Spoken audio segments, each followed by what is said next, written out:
A girl is betrayed and rushes into a marriage with a stranger only to discover he's a billionaire. Hi, my beautiful story family. Welcome back to Mr. Peter Stories. Yesterday was an incredibly special day.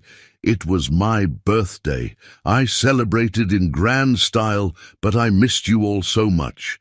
Your beautiful birthday wishes made my day unforgettable, and I'm so grateful to have you as my family. I truly wish I could have shared my birthday cake with each and every one of you. Just imagine us all celebrating together. It would have been amazing. Before we dive into today's story, tell me, how did you like the last one? If you enjoyed it, drop a yes in the comments below. Now, let's get started. The wedding invitation arrived on a Tuesday morning, nestled between a fashion magazine and bills like a viper hiding among garden flowers.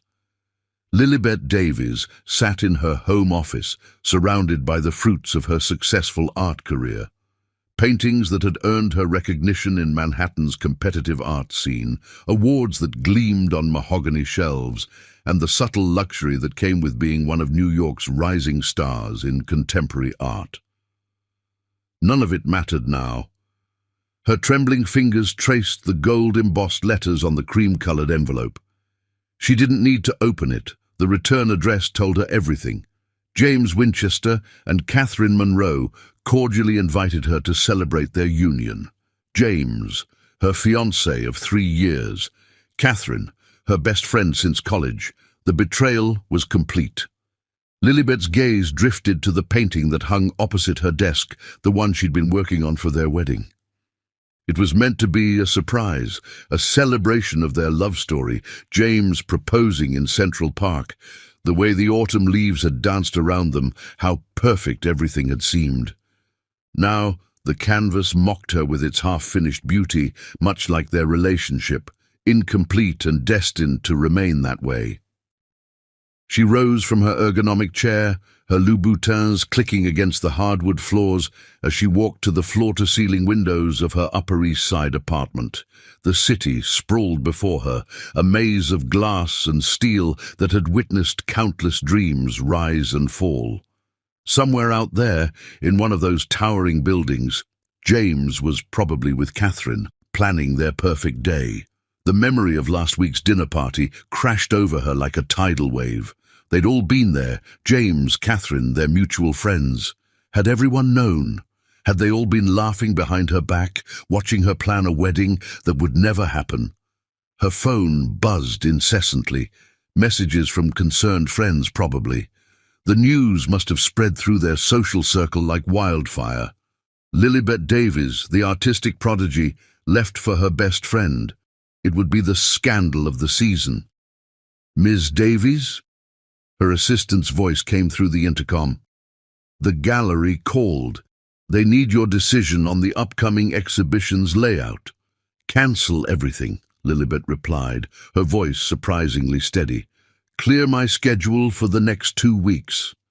"But Ms. Davies, the Morrison opening—" "Everything, Emma. Cancel it all." She turned back to her desk, picking up the invitation with newfound resolve. The paper crumpled in her grip before she tossed it into the wastepaper basket. 3 years of memories followed. Photos, gifts, letters, all the physical remnants of a love that had been built on lies. Her laptop chimed with an email notification. "James." Subject, "We need to talk." Lilibet's finger hovered over the trackpad, tempted to open it, to read whatever excuse he'd crafted. Instead, she opened a new tab and navigated to the airline's website. She needed to escape, to go somewhere where the whispers couldn't reach her, where pitying glances wouldn't follow her every move. Las Vegas appeared in the search results, the city of impulse decisions and fresh starts. Perfect. She booked the first available flight, then moved to her bedroom to pack. The massive walk-in closet that had once brought her joy now felt suffocating. Designer dresses hung like ghosts of parties past, each one holding memories of nights out with James and Catherine. The betrayal from her best friend cut deeper than James's infidelity. They'd been inseparable since their first day at Parsons School of Design. Catherine had been there through everything: Lilibet's first gallery showing, her parents' divorce, countless late nights spent discussing dreams and fears over bottles of wine. How long had it been going on? How many times had Catherine consoled her over relationship troubles with James, all while knowing she was the cause? The questions burned in Lilibet's mind as she threw clothes into her Louis Vuitton suitcase. Her phone rang again. Catherine's face appeared on the screen, a photo from their trip to Paris last summer. They'd spent a week exploring art galleries and vintage shops, sharing secrets and dreams. Had she been sleeping with James then? Had they been laughing at her naivety? Lilibet declined the call and blocked the number. The bedroom wall still held photographs from happier times. She and James at the Met Gala, Catherine's arm around her at her last birthday celebration, the three of them skiing in Aspen. Each image now revealed subtle signs she'd missed. The way James leaned slightly toward Catherine in group photos, the secretive glances they shared, the gradually increasing distance between her and James that she'd attributed to his busy schedule at the investment firm. She'd been such a fool. A knock at her door made her freeze. Through the peephole, she saw James standing in the hallway, still in his business suit, looking disheveled. His presence sparked not longing, but anger, pure white-hot rage that burned away the last of her tears. "Lilibet, please," his voice came through the door. "Let me explain." She pressed her forehead against the cool wood, remembering all the times he'd come home late, claiming to be working on important deals. Had he been with Catherine those nights? Had they met in secret while she waited up for him, believing in his devotion? "There's nothing to explain," she called back, her voice ice-cold. "The invitation said it all. It wasn't supposed to happen like this," he pleaded. "We were going to tell you properly. Catherine and I—" "It just happened." Lilibet laughed, a hollow sound that echoed in the empty apartment. "Things like this don't just happen, James. You made choices. Both of you did. Every lie, every secret meeting, every betrayal was a choice. I never meant to hurt you. That's the problem, isn't it? You never meant to do anything. You just let it happen, let me believe in a future that you were actively destroying. Get out, James. Go plan your wedding. I'm sure Catherine's waiting." His silence confirmed her suspicion. Of course Catherine was waiting, probably in his car, parked outside the building. "I loved you, Lilibet. Part of me still does." "No, you loved the idea of me. The successful artist, the perfect fiancé who never questioned your late nights or sudden business trips. Go away, James. You've lost the right to any explanation from me." She heard him sigh. Then his footsteps retreated down the hallway. Only when the elevator dinged did she allow herself to breathe again. Her laptop pinged with another email notification, the airline confirmation. In 6 hours, she'd be on a plane to Las Vegas, leaving behind the wreckage of her life in New York. Lilibet moved through her apartment with purpose now, gathering essentials and transferring funds to ensure she'd have enough for an extended stay. The city that had once felt like home now seemed to close in around her, every street corner holding memories she needed to escape. She called her gallery manager, leaving detailed instructions for the upcoming exhibitions. Her art would go on, even if her personal life had imploded. She'd built her career from nothing, and no betrayal could take that away from her. As sunset painted the Manhattan skyline in shades of orange and pink, Lilibet took one last look at her apartment. The half-finished wedding painting caught her eye again. With deliberate steps, she walked to it, picked up a palette knife, and scraped through the canvas, destroying the image of a love that had never been real. The doorman helped her with her luggage, tactfully pretending not to notice her red-rimmed eyes. "Will you be gone long, Miss Davies?" "I don't know, Robert," she replied honestly. "Sometimes you need to leave everything behind to find yourself again." As her taxi navigated through Manhattan traffic toward JFK, Lilibet blocked every number except her parents and assistant. She deactivated her social media accounts and turned off email notifications. The world she'd carefully built over the past 3 years had crumbled, but from its ashes, something new would rise. The wedding invitation she'd left in her wastepaper basket felt like a symbol now, not of her loss, but of her liberation.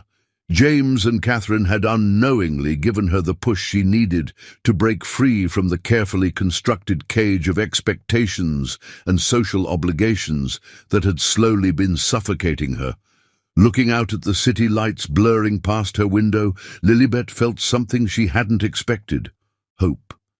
Somewhere between the crushing pain of betrayal and the burning need to escape, a small spark of excitement had ignited.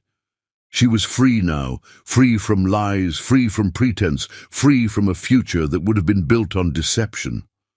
Las Vegas awaited, with its promises of reinvention and new beginnings. She had no idea what she would find there, but anything had to be better than staying here, drowning in memories of what could have been. As her taxi pulled up to the departures terminal, Lilibet straightened her shoulders and lifted her chin. They say living well is the best revenge. She intended to do more than live well. She intended to thrive. Little did she know that fate had already set in motion a chain of events that would lead her to a love story greater than anything she could have imagined. In less than 24 hours, she would meet a man who would change her life forever. But for now, all she knew was that she needed to get as far away from New York as possible. The universe, it seemed, had other plans for Lilibet Davies, plans that would make her current pain seem like a necessary step toward an extraordinary destiny. Chapter 2. Fate's Hand. The Las Vegas lights assaulted Lilibet's senses as her taxi wound its way down the strip. Each neon sign seemed to pulse in rhythm with her heartbeat, a symphony of artificial stars competing with the real ones hidden behind the city's perpetual glow. She'd chosen the Bellagio not for its opulence, but for its reputation as a haven for those seeking anonymity among luxury. The grand lobby stretched before her, a testament to excess and escapism. Crystal chandeliers caught the light, throwing rainbow patterns across marble floors that had witnessed countless stories like hers, though perhaps not quite like hers. She was, after all, Lilibet Davies, the artist whose last exhibition had sold out in hours. Now she was just another soul seeking solace in Sin City. "Welcome to the Bellagio, Miss Davies," the receptionist smiled, her practiced warmth never reaching her eyes. "We've upgraded you to one of our premium suites." Lilibet accepted the key card with a murmured thanks. The suite would be wasted on her. She hadn't come to Vegas for luxury. She'd come to lose herself, to forget the image of that wedding invitation that seemed burned into her retinas. The elevator carried her to the 28th floor, each ascending floor putting more distance between her and her old life. Her phone had been buzzing constantly during the flight. Messages from gallery owners, friends, even her mother, all demanding explanations she wasn't ready to give. The suite was exactly what she'd expected, tasteful elegance wrapped in beige and gold, with floor-to-ceiling windows offering a panoramic view of the city's glittering expanse. She dropped her bags by the door and headed straight for the minibar. If ever there was a time for overpriced hotel alcohol, this was it. 3 hours later, having changed into a black cocktail dress that made her feel more like herself, Lilibet made her way to the hotel bar. The Hyde Lounge was buzzing with the kind of energy that only Las Vegas could generate. A mixture of desperation, hope, and reckless abandon. She chose a seat at the bar, away from the crowds. The bartender approached with practiced efficiency, his name tag reading Marcus. "Manhattan, please," she ordered, appreciating the irony. "Make it double." "Running from something or celebrating?" Marcus asked as he prepared her drink. "Is there a third option?" She managed a weak smile. "In Vegas? Those are usually the only 2 categories we get." The Manhattan appeared before her, garnished with a perfect cherry. She took a sip, letting the familiar burn of quality bourbon ground her in the present moment.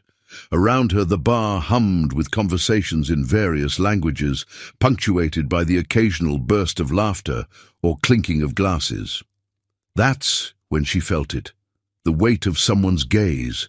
Not the casual glances she was used to receiving, but something more intense, more deliberate. She turned slowly, scanning the crowd until her eyes locked with his. He sat at a corner table, alone, despite the crowd swirling around him. Tall, impossibly handsome, with dark hair that seemed to absorb the bar's dim lighting and eyes that held secrets she found herself wanting to uncover. He wore a suit that probably cost more than most people's monthly salary, but it was his presence, rather than his clothes, that commanded attention. Their eye contact held for 1 heartbeat, 2, 3. Then he stood, moving through the crowd with the fluid grace of a predator. Every step brought him closer, and Lilibet felt her pulse quicken. Part of her wanted to flee. She wasn't ready for this, for him, for whatever this moment might become. But a stronger part, the part that had booked that flight to Vegas, kept her rooted to her bar stool. This seat taken. His voice was deep, with an accent she couldn't quite place. Old money mixed with something rawer, more dangerous. "Depends on who's asking," she replied, surprising herself with her boldness. He smiled then, a genuine expression that transformed his face from merely handsome to breathtaking. "Lennox Orion," he offered, sliding onto the bar stool next to her. "And you look like you're running from something." The accuracy of his observation startled a laugh from her. "Or towards something," she countered, taking another sip of her Manhattan. "Want to get married?" She meant it as a joke, a bitter jab at her own situation, but the words hung in the air between them, charged with possibility. His eyes darkened as he studied her face, and she felt exposed, as if he could see every wound James and Catherine had inflicted. "Yes," he answered simply. Lilibet nearly choked on her drink. "I was joking," she managed, though something in her chest tightened at his response. "Were you?" Lennox signaled the bartender, ordering a scotch neat with the casual authority of someone used to being obeyed. "Because I wasn't. You can't be serious." She turned to face him fully now, taking in the sharp lines of his jaw, the subtle signs of power and wealth that she'd been trained since childhood to recognize. "You don't even know my name." "Then tell me," he challenged, his eyes never leaving hers. "Tell me everything." And somehow, in that moment, surrounded by the chaos of a Vegas bar, Lilibet found herself wanting to do just that. There was something about Lennox Orion that made her want to shed her carefully constructed walls, to be real in a way she hadn't been with anyone in years, not even James. "Lilibet Davies," she offered, watching recognition flicker across his face. Her name carried weight in certain circles, though clearly not as much as his did, judging by the way the staff hovered attentively nearby. "The artist," he nodded. "I saw your exhibition at the Gagosian last fall, your use of light and shadow. It was extraordinary." The compliment, delivered with genuine appreciation rather than social obligation, warmed something inside her. "You know art?" "I know beauty," he corrected, his gaze intensifying, "in all its forms." The conversation flowed as easily as the drinks, hours dissolving into a bubble of shared confidences and unexpected connections. Lennox spoke of his own escape from family expectations, arranged marriages, and the suffocating weight of legacy. She told him about James and Catherine, the words spilling out without the sting she'd expected. "They did you a favor," Lennox said finally, his hand finding hers on the bar. "Sometimes we need to lose everything to find what we're really meant to have." His touch sent electricity through her veins, awakening parts of her she thought had died with James's betrayal.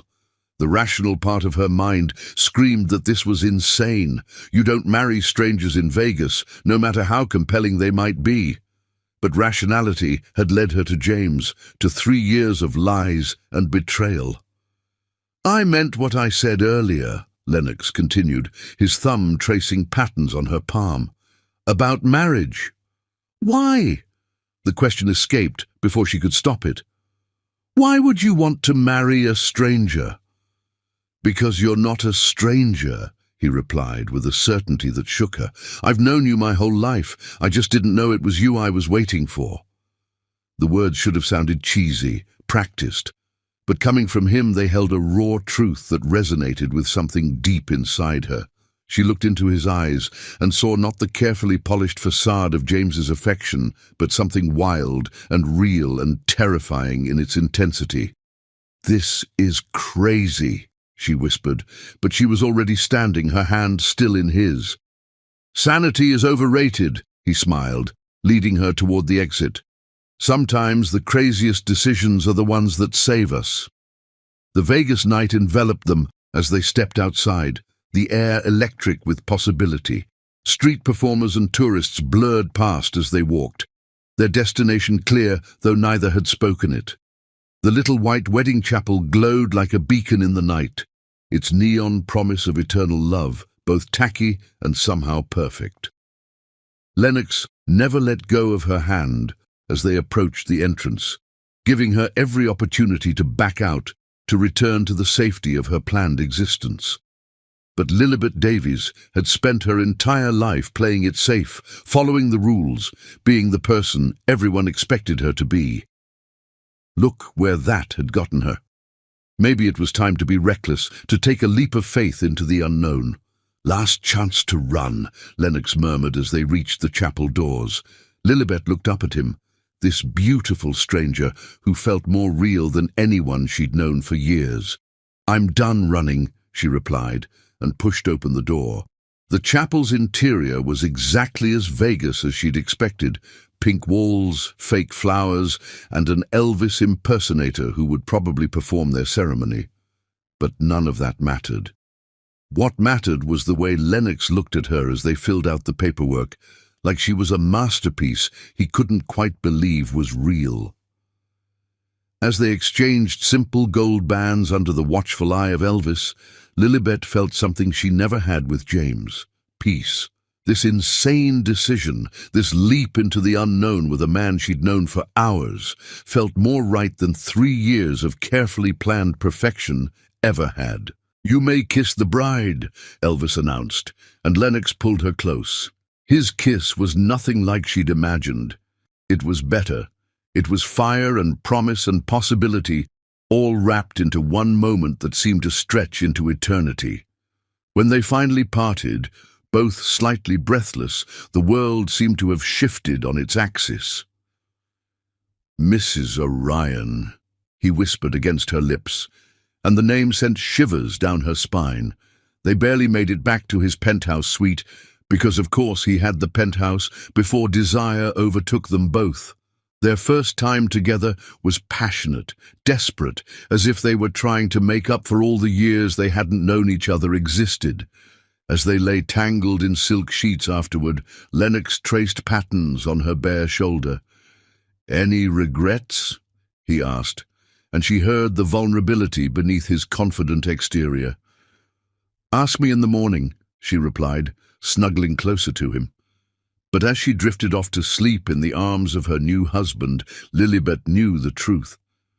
For the first time in her life, she'd made a decision based purely on instinct rather than logic, and it felt absolutely right. Little did she know that morning would bring revelations that would make her impromptu wedding seem like the most rational decision she'd ever made. Lennox Orion was more than just a handsome stranger in a Vegas bar. He was about to turn her world upside down in ways she couldn't begin to imagine, but for now she slept peacefully, protected by the arms of a man who had seen her broken pieces and chosen her anyway. Sometimes, she realized as sleep claimed her, the best love stories start with a little bit of crazy. Chapter 3. Morning Light. Sunlight streamed through floor-to-ceiling windows, painting golden patterns across silk sheets worth more than most people's monthly rent. Lilibet stirred slowly, her consciousness gradually piecing together the events of the previous night. The weight of the platinum band on her left hand confirmed it hadn't been a dream. She was married to a stranger in Vegas. The space beside her was empty but still warm, and the sound of a shower running in the adjacent bathroom told her where her new husband had gone. Husband. The word felt foreign in her mind, yet somehow right when associated with Lennox Orion. As her artist's eye took in her surroundings, details she'd missed in last night's passion began to emerge. The suite wasn't just luxurious, it was extraordinary. Original paintings hung on the walls, not the generic hotel art she was accustomed to seeing.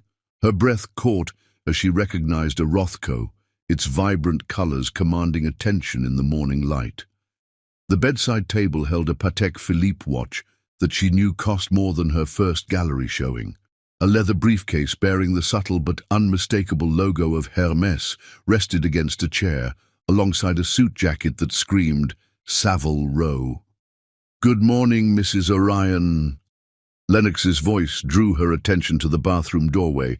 He stood there in nothing but a towel, water droplets trailing down his chest, looking even more devastatingly handsome in daylight.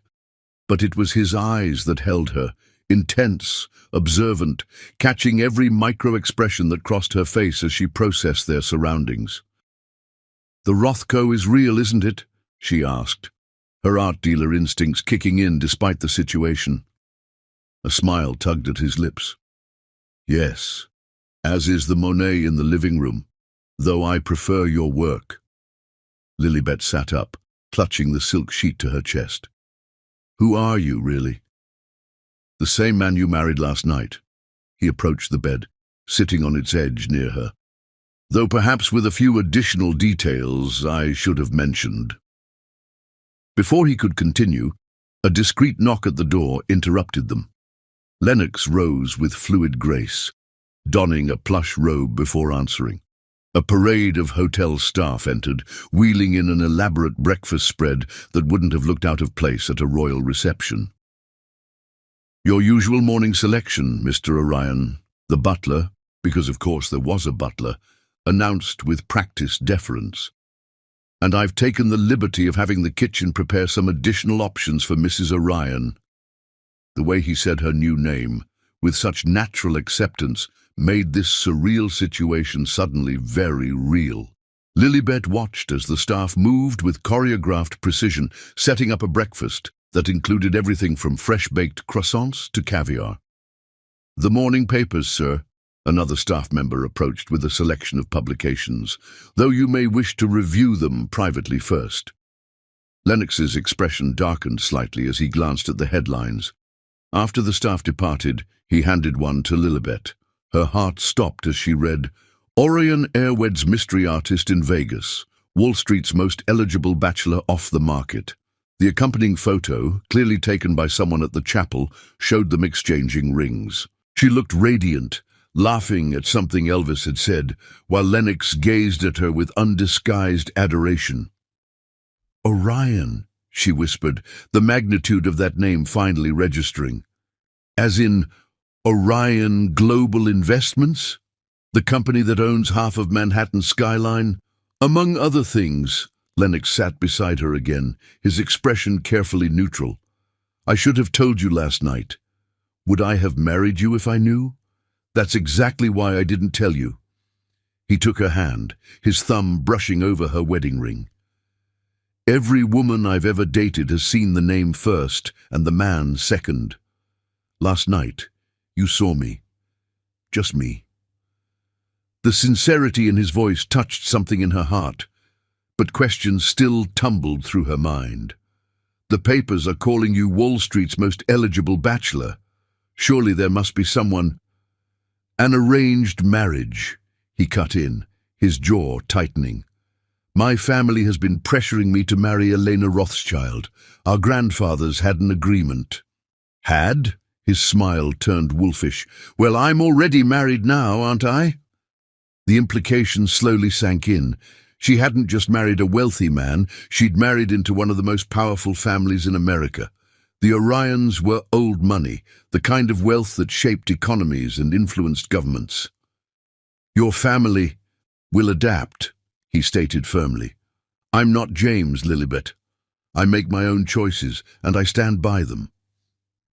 The mention of James brought reality crashing back. "My God," she laughed suddenly, the sound slightly hysterical. "I ran away from a cheating investment banker and accidentally married a billionaire." "To be fair, I'm much better looking than James," Lennox teased, drawing another laugh from her.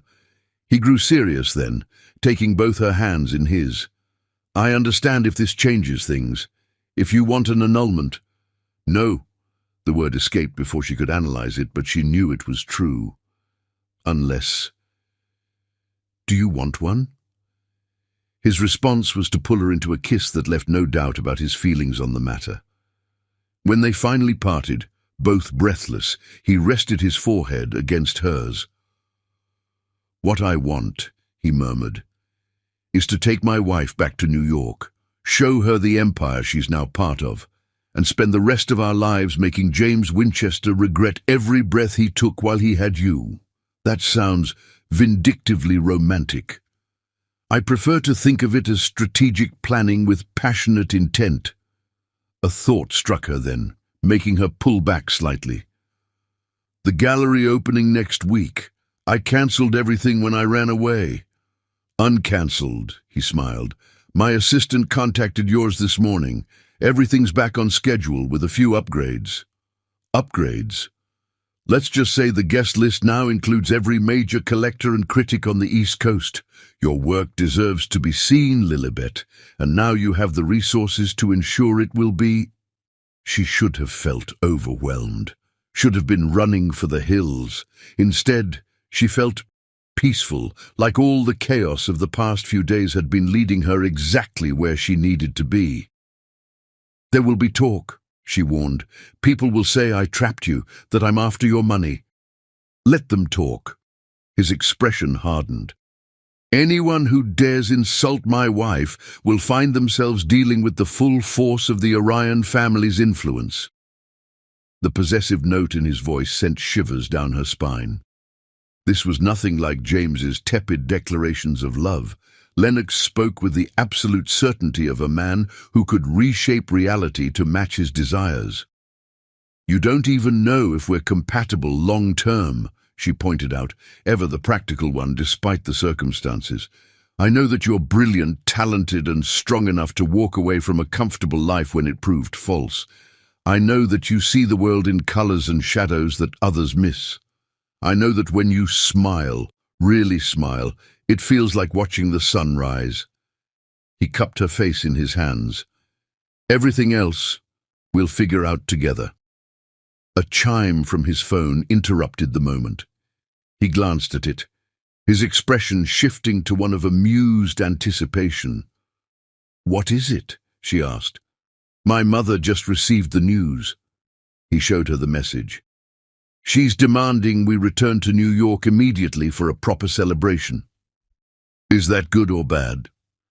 "Good. If she was truly angry, she'd be on a private jet to Vegas right now." He kissed her forehead. "She'll love you, once she sees how happy you make me. And your father. We'll be delighted that I've ruined the Rothschild arrangement. He never liked Elena's father anyway." Reality began to set in as Lilibet contemplated returning to New York. "Catherine and James will see the news." "Good." Lennox's smile held a predatory edge.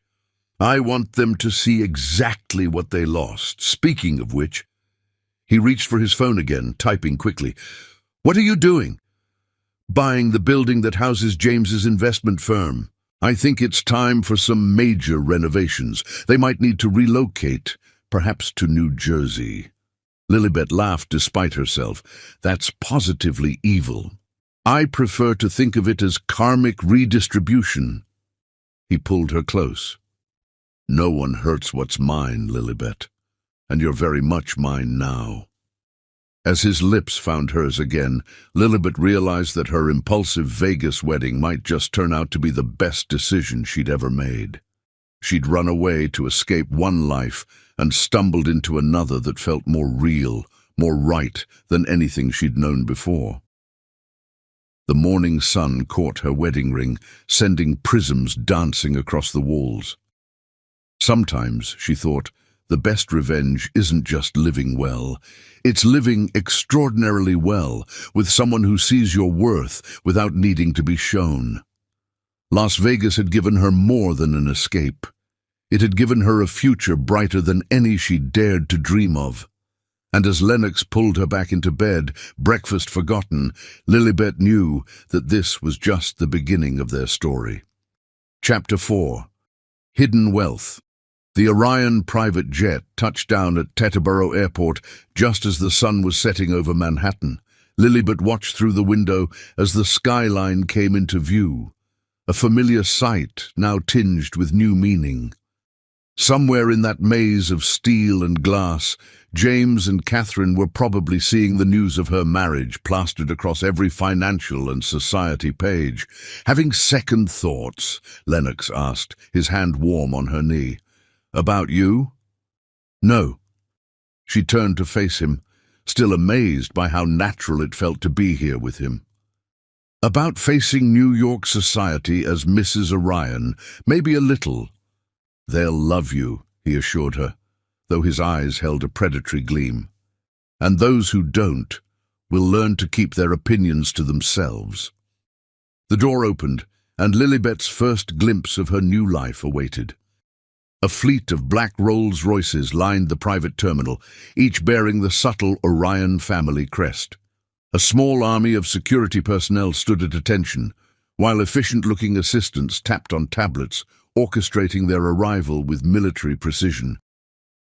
Mr. and Mrs. Orion, a distinguished older man stepped forward, his British accent crisp. Welcome home. I'm Harrison, the family's chief of staff. A pleasure, Lilibet managed, trying to project confidence she didn't quite feel. Your mother is waiting at the penthouse, Harrison informed Lennox. She's been redecorating, Lennox groaned. How bad? The East Wing has been transformed into what she calls a proper newlywed suite. There are more flowers than the botanical garden. They slipped into the lead Rolls-Royce, its interior a cocoon of leather and luxury. As they merged into traffic, Lilibet noticed other cars falling into formation around them. Security, she realized. The Orions didn't just have money. They had the kind of wealth that required constant protection. There's something you should know before we reach the penthouse, Lennox said, his expression serious. The Orion family residence isn't just a home, it's a statement. She soon understood what he meant. The car turned onto Fifth Avenue and pulled up to a building she'd passed 1,000 times, a magnificent pre-war structure that occupied an entire block. She'd always wondered who owned the top floors, with their sweeping terraces and Gothic architecture. Welcome to Orion House, Lennox murmured as they entered through a private entrance. The lobby was more museum than residential space, with soaring ceilings, priceless artworks, and marble floors that echoed their footsteps. A dedicated elevator, gold-plated, she noted, with a mixture of awe and amusement, whisked them to the top. The doors opened directly into what could only be described as a palace in the sky. Crystal chandeliers cast rainbow light across rooms larger than her entire apartment. Original masterpieces hung on walls covered in silk wallpaper, and every surface gleamed with the patina of old money. Lennox, an elegant woman, descended a sweeping staircase, her Chanel suit impeccable despite the late hour. And this must be my new daughter-in-law? Victoria Orion was everything Lilibet had imagined, and nothing she'd expected. Her grace was natural, her smile genuine as she embraced Lilibet. Welcome to the family, my dear, she said warmly, though next time, perhaps give us a bit more notice before the wedding. Mother, Lennox warned, but Victoria waved him off. Oh, hush, I'm delighted. Elena Rothschild was about as exciting as dry toast. She linked her arm through Lilibet's. Now, come see what I've done with your suite. The art gallery lighting is being installed tomorrow. Lennox mentioned you're an artist. As Victoria led them through the penthouse, Lilibet's head spun. Every room revealed new wonders: a library with first editions worth millions, a conservatory filled with rare orchids, a dining room that could seat 50. Your father is flying back from Tokyo tonight, Victoria informed them. He's cancelling the rest of his Asia tour to welcome you properly. And of course, we'll need to plan a reception, something intimate, just 400 or 500 of our closest friends. Mother, Lennox began. Darling, we must. The Rothschilds are already making noise about breach of contract. We need to show a united front. She turned to Lilibet. You'll need a proper wardrobe, of course. I've arranged appointments with all the major houses tomorrow. I have clothes, Lilibet protested weakly. You have an artist's wardrobe, Victoria corrected kindly. You need armor. Trust me, dear, I've navigated these waters for 30 years. They reached the East Wing, and Lilibet gasped. The space had been transformed into a dream suite, with a sitting room overlooking Central Park, a bathroom larger than her old apartment, and a bedroom that managed to be both opulent and intimate. The artwork. She moved closer to one wall, recognizing her own style. I had my people track down every piece of yours available for purchase, Victoria said proudly. Lennox mentioned you'd sold your first collections. I thought you might like to have them close. The thoughtfulness of the gesture brought tears to Lilibet's eyes. This wasn't the cold society matron she'd feared. This was a woman who understood the importance of maintaining one's identity, even while adapting to a new world. Thank you, she whispered.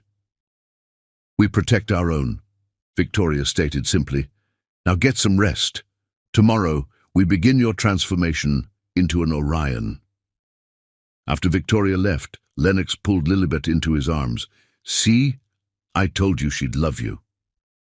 She's not what I expected. The Orion women never are. He kissed her temple. Ready to see what's in the closet? The walk-in closet was bigger than her old gallery. Racks of designer clothes, all in her size, filled one wall. Another held shoes from every major designer, while a climate-controlled room housed bags that probably cost more than most cars. This is insane, she breathed. This is your life now, Lennox corrected. You're an Orion. It's time the world saw you that way. A notification chimed on both their phones, an alert from their security team. Someone had leaked their marriage certificate to the press. The story was breaking across all major networks. Lennox read the notification and smiled. Right on schedule. You planned this? I planned everything. He showed her his phone, where a photo of James and Catherine leaving their office was already trending. They look appropriately shocked, don't you think? Lilibet studied the image. James's face was ashen, while Catherine clutched his arm with white-knuckled fingers. They looked small somehow, diminished. You're rather terrifying when you want to be, she told her husband. Only to those who deserve it. He pulled her close. Tomorrow, New York society will meet Mrs. Lilibet Orion. They'll see your strength, your talent, your grace under pressure, and they'll understand exactly what James threw away. As she fell asleep that night in their palatial new bedroom, Lilibet realized that her impulsive Vegas wedding hadn't just given her a husband, it had given her a fortress. The Orion name was more than wealth. It was power, protection, and the freedom to become who she was always meant to be.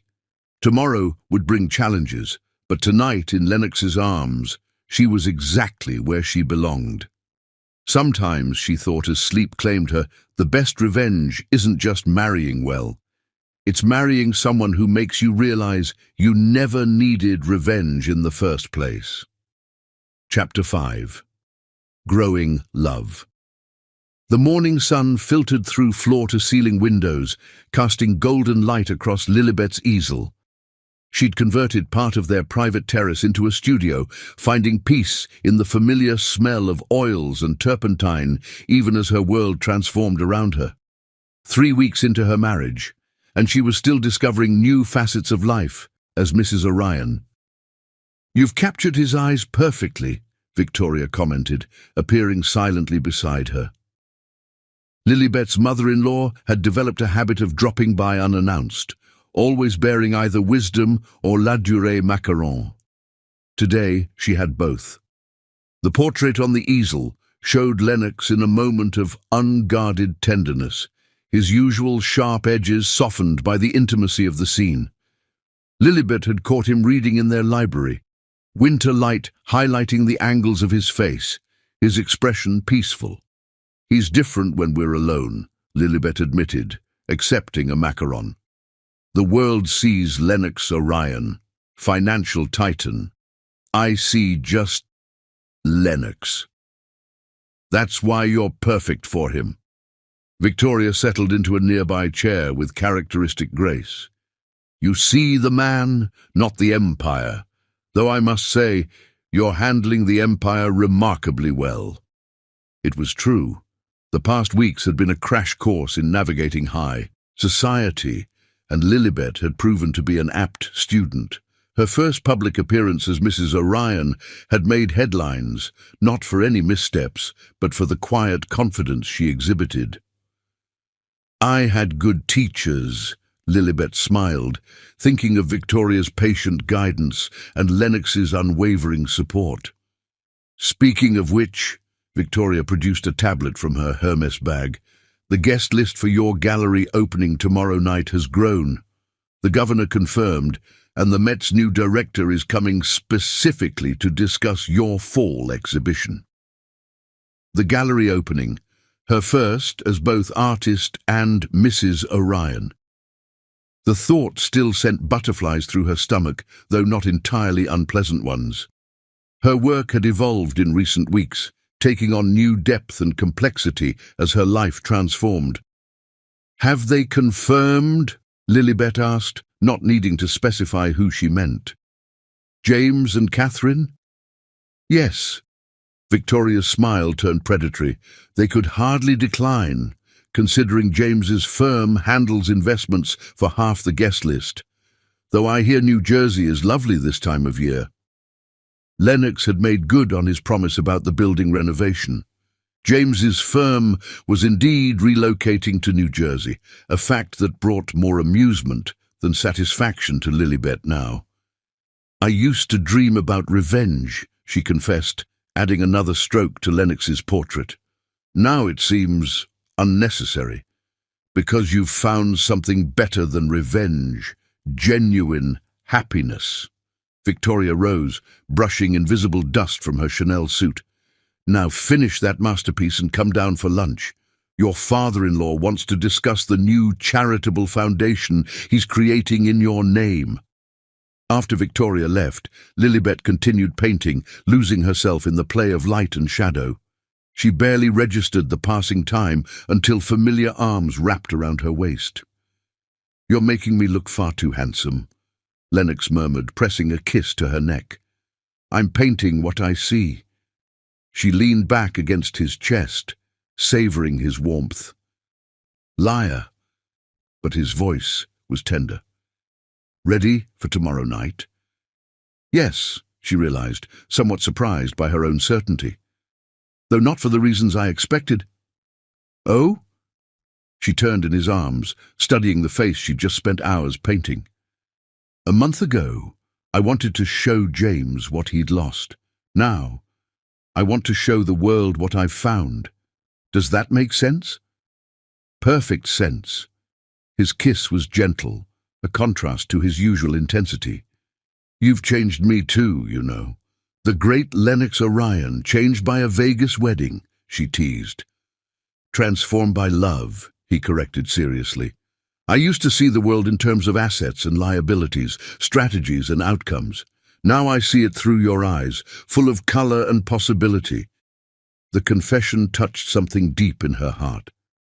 This was the Lennox only she got to see, the man behind the power and wealth.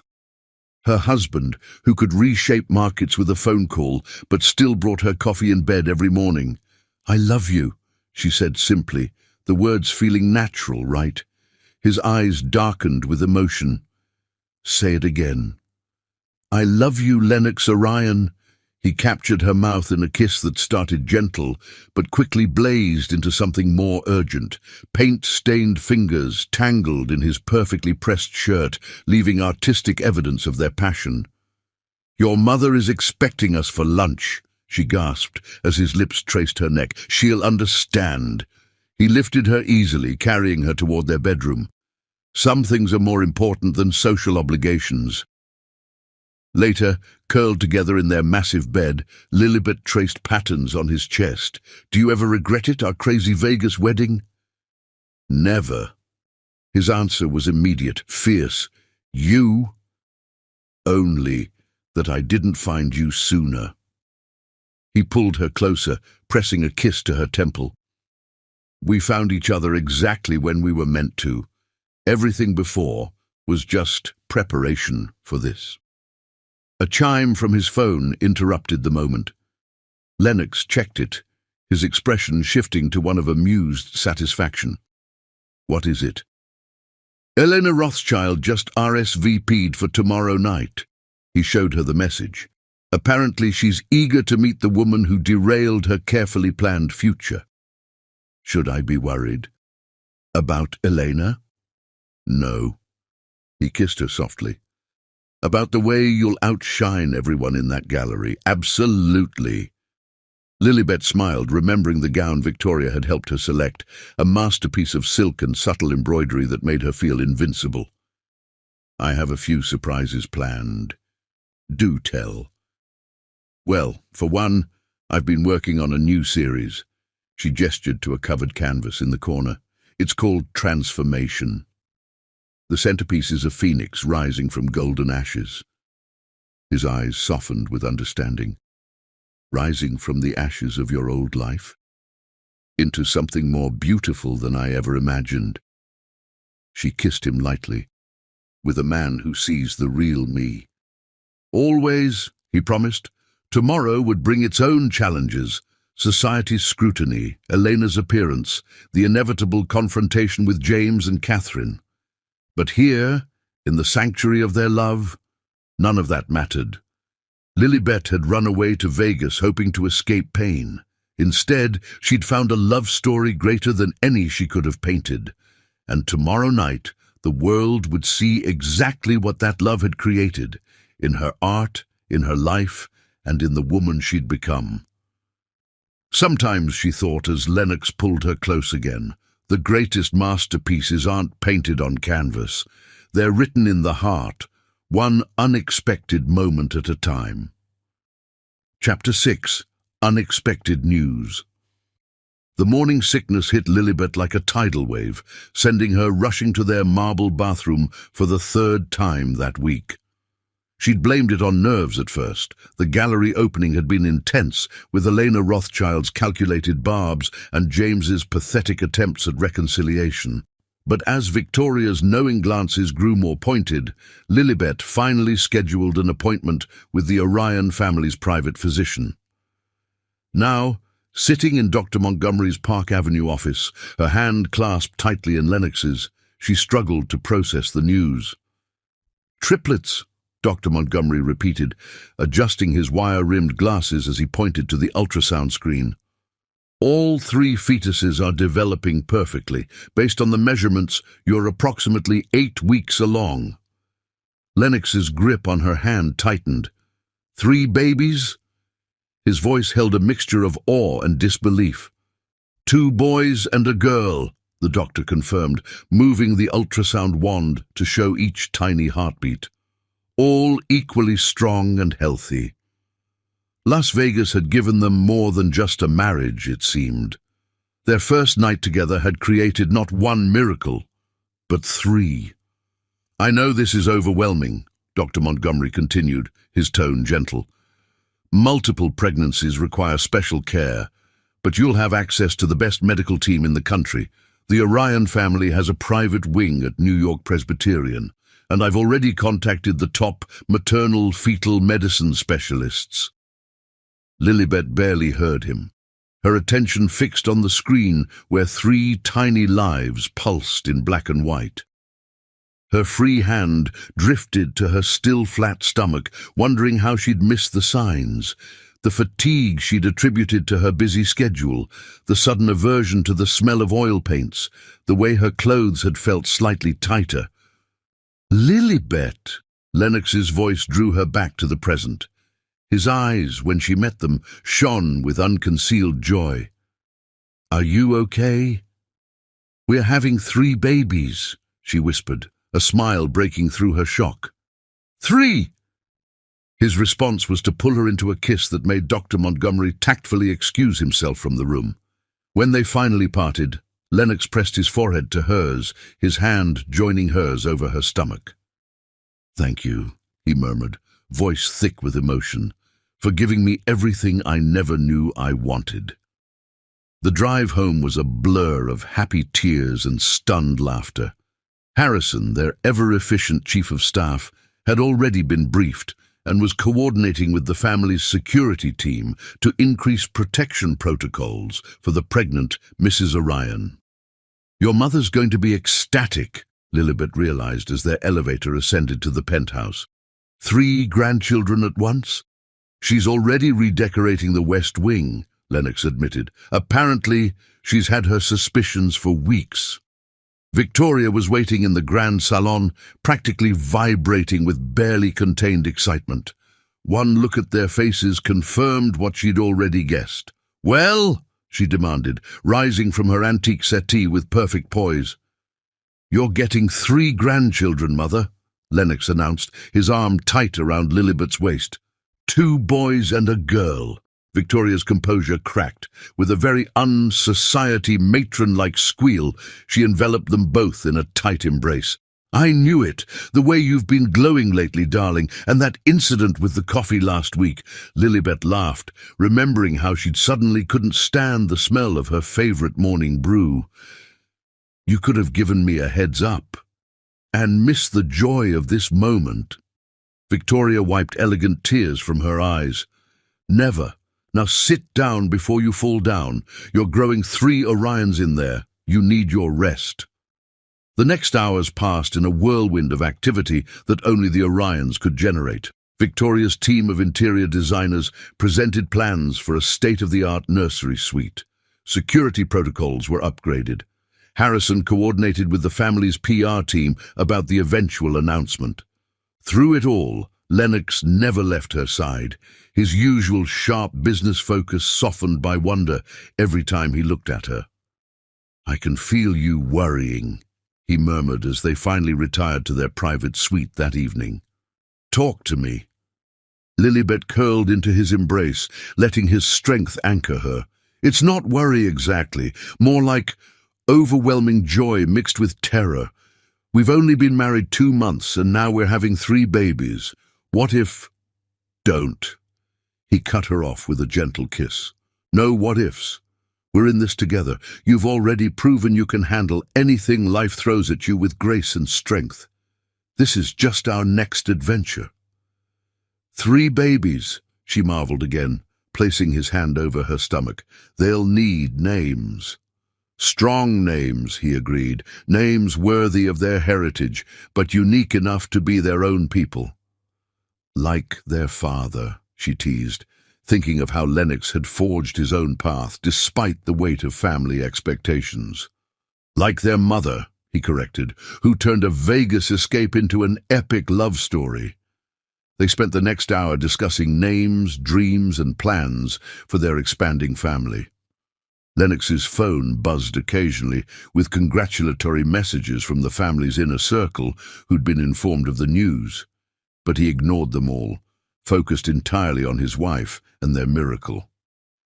"Elena Rothschild will be furious," Lilibet realized suddenly. "This definitely kills any hope of the arranged marriage being salvaged." "Good." Lennox's smile held a hint of that predatory edge she'd come to love. "Let her be furious. You've given me something she never could, a love worth choosing and a family born from that love." "I never thought I'd have this," she admitted softly. "After James, I thought my chance at a family was over. Now I have you, and soon we'll have 3 babies. You have more than that, he reminded her. You have the entire Orion family behind you. Our children will be the most protected, loved, and supported babies in New York. Poor James, she mused, though there was no bitterness in her voice. He thought he was trading up with Catherine, and instead, he lost the most precious thing he'll ever find. Lennox kissed her deeply. His loss, my infinite gain. That night, as Lilibet drifted off to sleep in her husband's arms, she felt a profound sense of rightness. The universe had taken her broken heart and turned it into something magnificent, a love story that would soon have 3 new chapters. Las Vegas had given her more than an escape. It had given her a destiny greater than any she could have imagined. And as Lennox's hand rested protectively over their growing miracles, she knew that this was just the beginning of their extraordinary tale. Sometimes, she thought as sleep claimed her, the best revenge isn't just finding happiness, it's finding a happiness so complete that revenge becomes meaningless.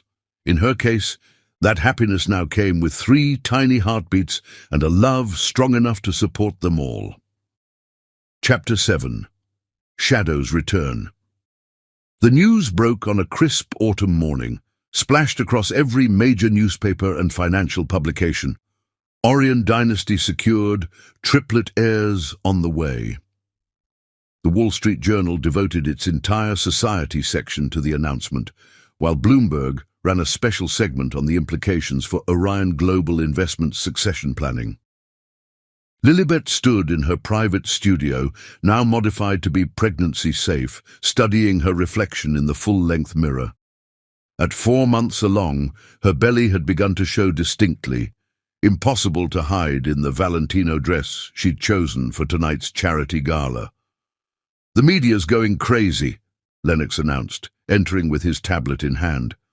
"Orion stock is up 12% just on the news of multiple heirs." Only the Orions could turn a pregnancy into a market rally, she teased, turning to accept his good-morning kiss. "How are my 4 favorite people this morning?" His hand splayed protectively over her growing bump. Before she could answer, Victoria swept in, already immaculately dressed despite the early hour. The responses are overwhelming. Every major family on the East Coast is sending congratulations. The Rothschilds, however. Elena made a statement, Lilibet guessed, noting her mother-in-law's expression. Page 6 is running with her quote about convenient timing and rushed marriages. Victoria's smile turned sharp. "I've already handled it."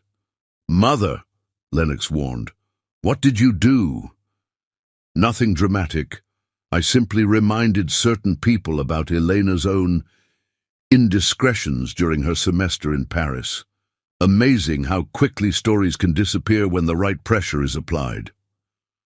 A knock at the door interrupted them. Harrison entered, his usual efficiency tinged with concern. "Mrs. Orion, you have a visitor. James Winchester is in the lobby, insisting on speaking with you." The room temperature seemed to drop several degrees. Lennox straightened, his protective instincts flaring.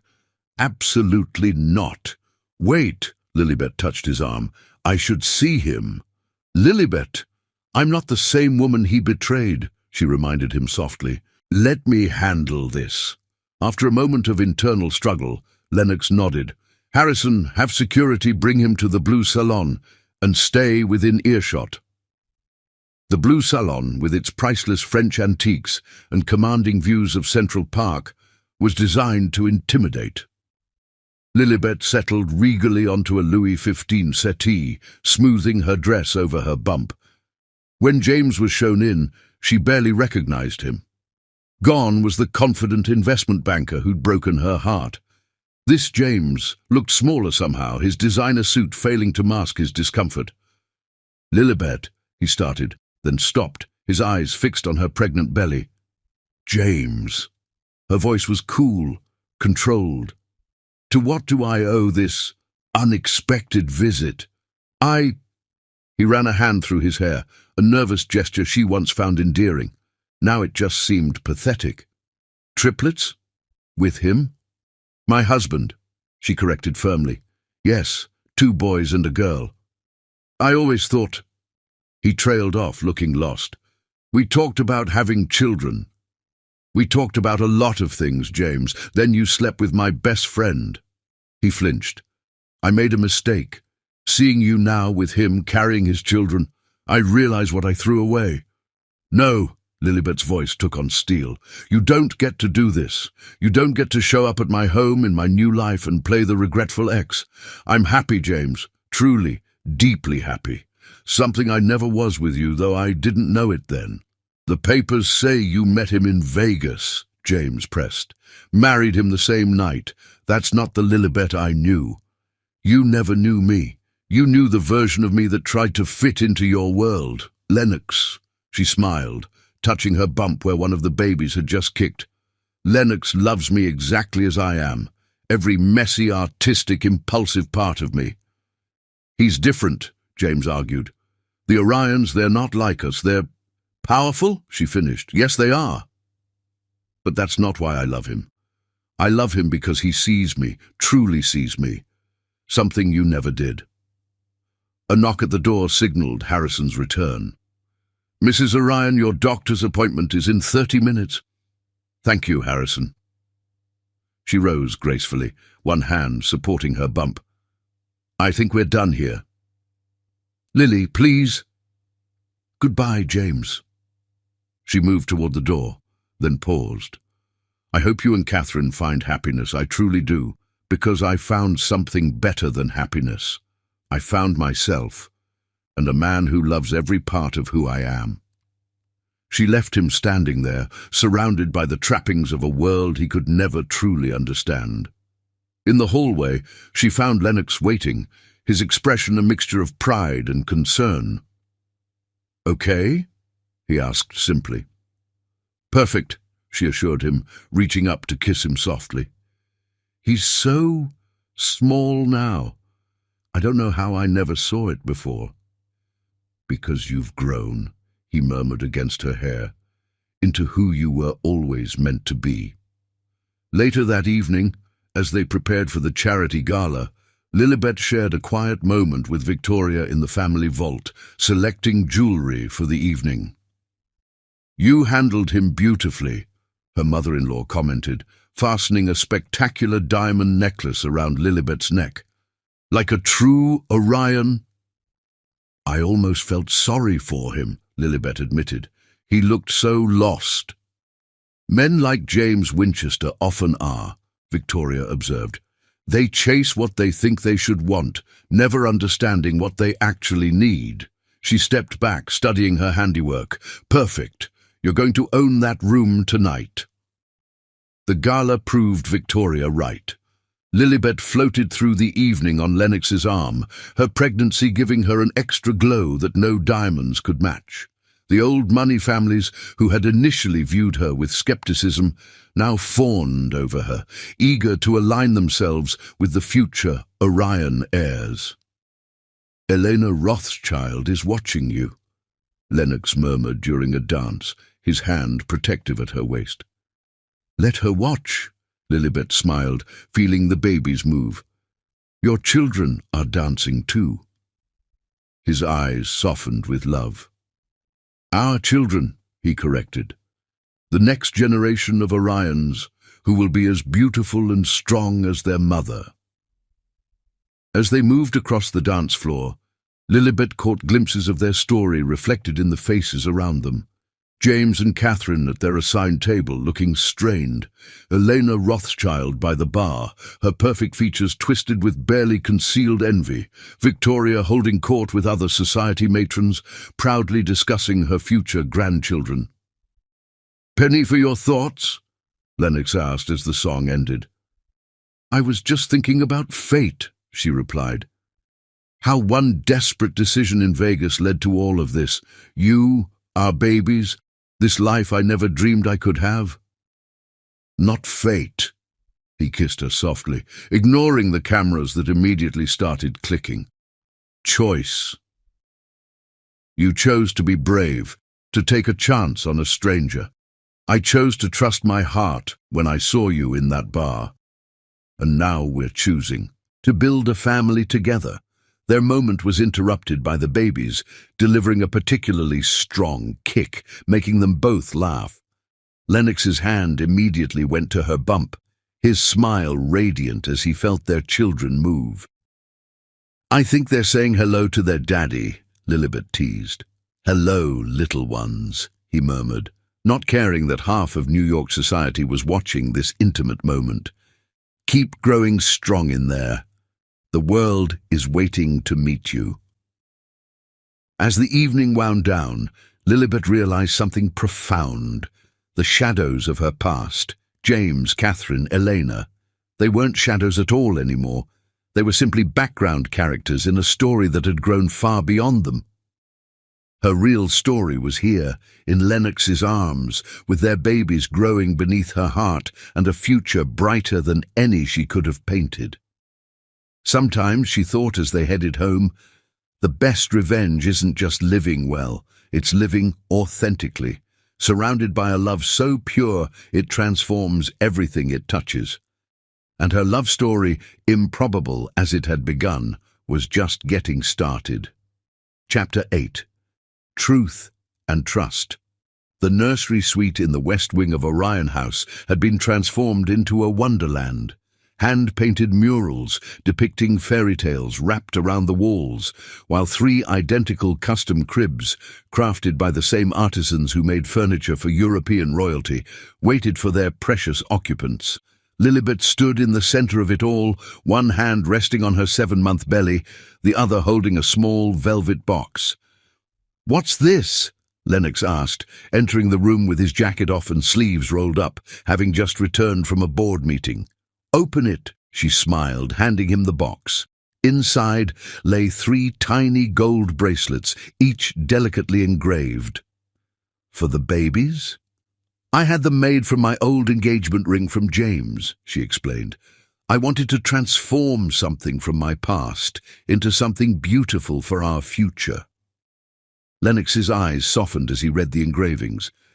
Atlas Kingston Orion, Phoenix Wild Orion, and Aurora Rose Orion. "Do you like the names?" They'd spent weeks debating, wanting each child to have a name that carried both strength and meaning. "They're perfect," he pulled her close, careful of her growing bump, "like their mother." The babies chose that moment to make their presence known, delivering a series of kicks that made them both laugh. At 7 months with triplets, Lilibet's petite frame was significantly changed, but Lennox looked at her with more desire than ever. "I have something for you too," he said, leading her to sit in the custom rocking chair, "though it's not quite as meaningful as your gift." He pulled out a large envelope from his briefcase. Inside were papers that made Lilibet's eyes widen. "You bought the entire block," she gasped, reading the real estate documents. "I'm converting it into the Lilibet Orion Art Center," he explained, his eyes alight with excitement.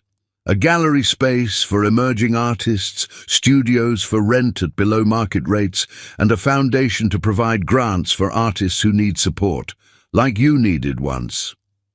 Tears filled her eyes. This wasn't just a grand gesture, it was a deep understanding of who she was and what mattered to her. "Lennox." "There's more," he continued, sitting beside her. "The top floor will be your private studio, large enough for any project you want to undertake, with a separate playroom so you can work while being near the babies." "You think of everything," she whispered, pulling him down for a kiss. "I think of you," he corrected, "and our family." A knock at the door interrupted them. Harrison entered, followed by Dr. Montgomery for Lilibet's weekly checkup. "How are our little Orions doing?"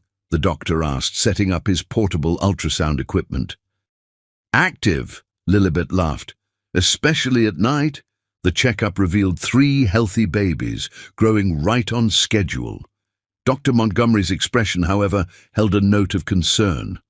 "What is it?" Lennox demanded, instantly alert. "Nothing alarming," the doctor assured them. "But with triplets at this stage, we need to discuss the possibility of bed rest. Your blood pressure is slightly elevated, Mrs. Orion." "No," Lilibet protested. "The art center opening is in 2 weeks. I need to be there." "Our priority is your health and the babies," Lennox said firmly. "The art center can wait." "Actually," Dr. Montgomery interjected, "light activity is still beneficial, but we'll need to monitor you closely. No long periods standing, no stress, and absolutely no dealing with board members or society events." Lennox's phone buzzed. Elena Rothschild was making waves again, this time with implications about the timing of the pregnancy. He silenced it without looking. "Already handled. Mother has taken over all social obligations, and the board can deal with me directly." After the doctor left, they remained in the nursery, Lennox kneeling before Lilibet's chair with his hands on her bump. "I never told you about the night I met you," he said suddenly. "What I was really doing in that bar." "Running from the arranged marriage," she guessed. "More than that." He took a deep breath. "That morning, I discovered Elena had been working with a rival firm, using our engagement to gather insider information. The marriage arrangement wasn't just about family alliances, it was a corporate takeover attempt." Lilibet gasped. "Did she succeed?" "No." His smile turned predatory. "Because I met you instead. While the Rothschilds were plotting their takeover, I was falling in love in Vegas. By the time they realized what had happened, all their carefully placed pieces were useless. Because you were already married to me. Because I was already saved by you," he corrected. "You think I rescued you that night, but you rescued me too.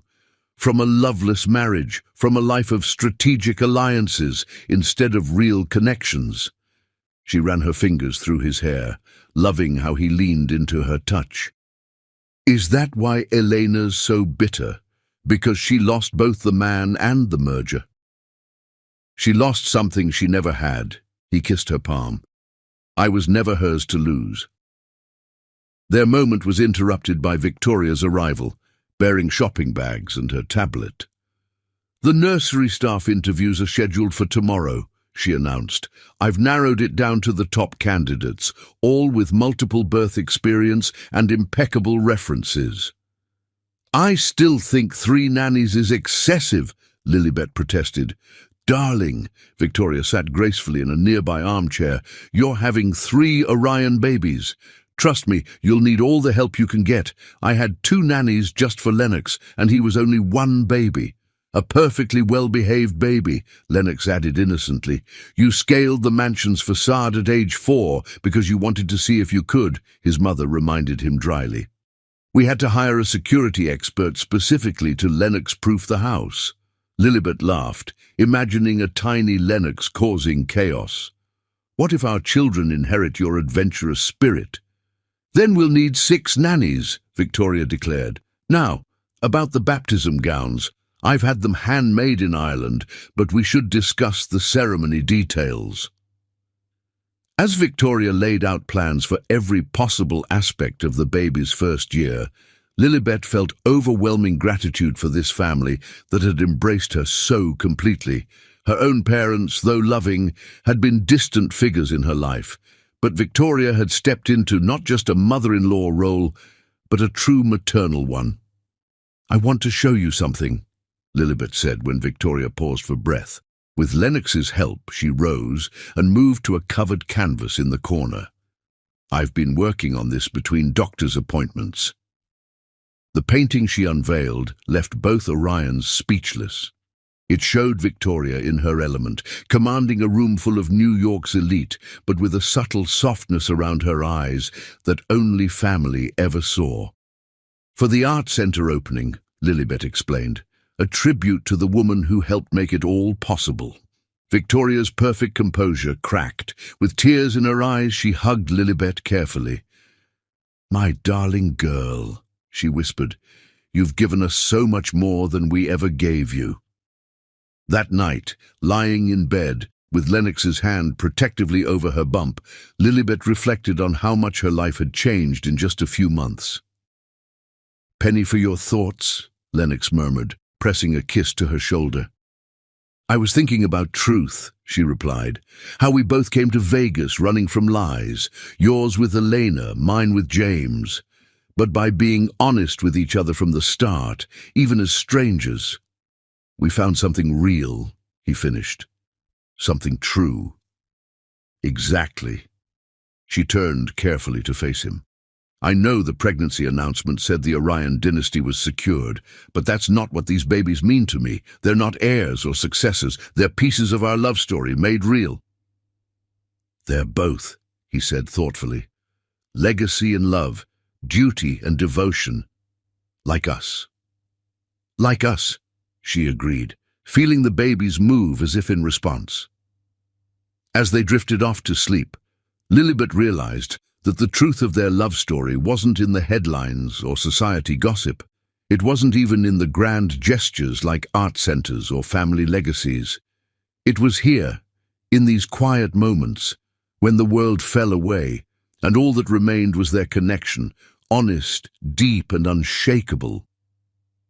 Sometimes, she thought as sleep claimed her, the greatest truth isn't found in careful planning or social expectations.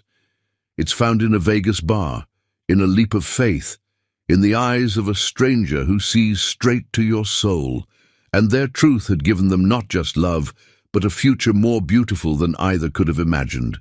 Chapter 9. New Life.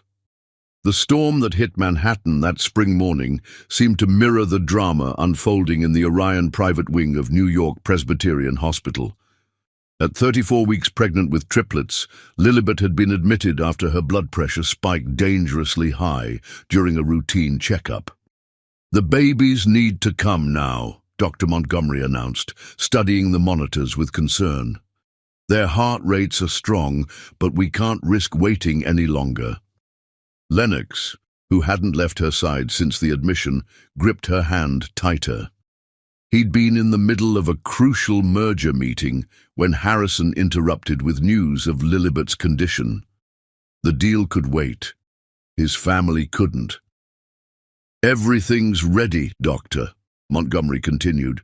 "We have the top NICU team standing by, though from what I'm seeing, these little Orions are already showing their strength." The operating room had been prepared to the exacting standards that the Orion name commanded.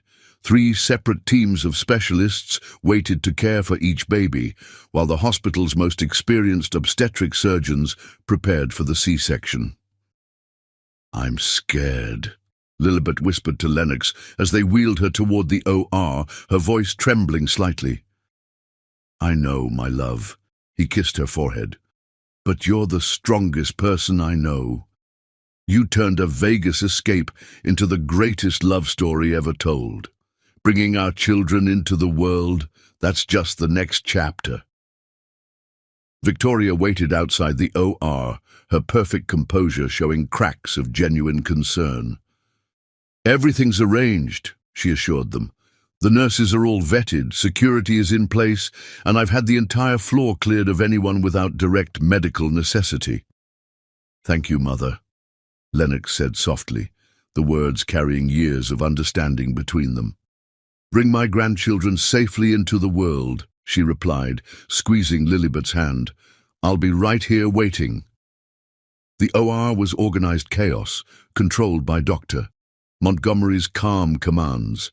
Lennox, dressed in surgical scrubs that probably cost more than a regular doctor's monthly salary, kept his position by Lilibet's head, whispering words of love and encouragement. "Ready to meet our children?" he asked as the procedure began. "More than ready," she managed to smile.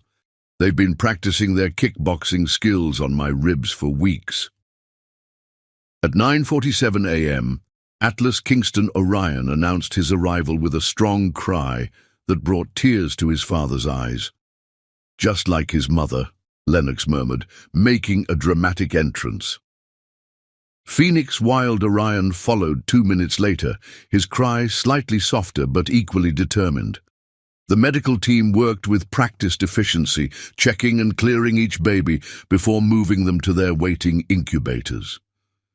At 9:52 a.m., Aurora Rose Orion completed their family, her cry a perfect melody that made Lilibet sob with joy.